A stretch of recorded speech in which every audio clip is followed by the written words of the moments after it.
عرابه‌های مرگ در جاده‌های کردستان. وضعیت نامناسب و غیر استاندارد جاده‌ها و مسیرهای مواصلاتی در نقاط مختلف کردستان به چالش و مشکلی جدی در پیش روی شهروندان کرد مبدل شده است.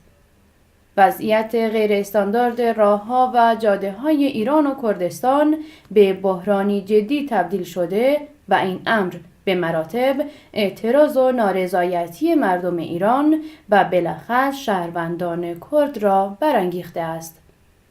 به عنوان مثال میتوان به غیر استاندارد بودن راه‌ها و مسیرهای منتهی به مریوان و تردد غیر اصولی عرابه‌های مرگ در این منطقه اشاره نمود که بارها موجب بروز وقوع حوادث جبران ناپذیر جانی و مالی شده است.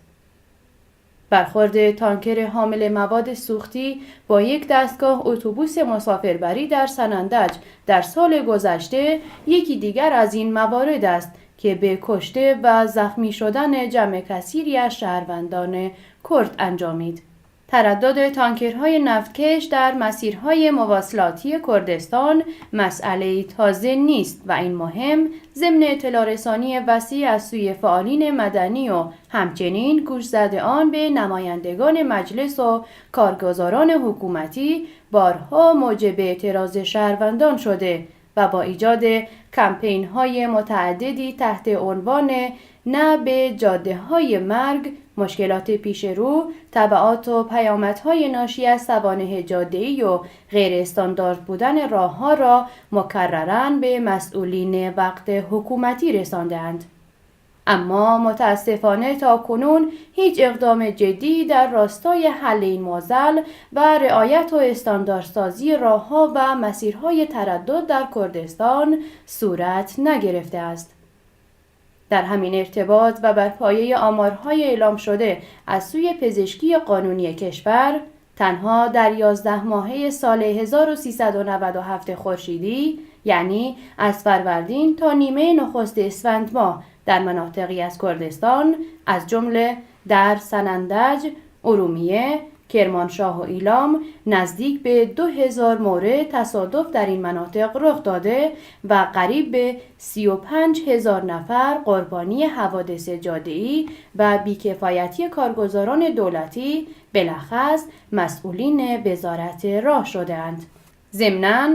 مرگ و میرهای ناشی از حوادث جاده‌ای در شهر و روستاهای کردستان به عنوان یکی از اصلی ترین دلایل مرگ و میر شهروندان کرد عنوان شده است.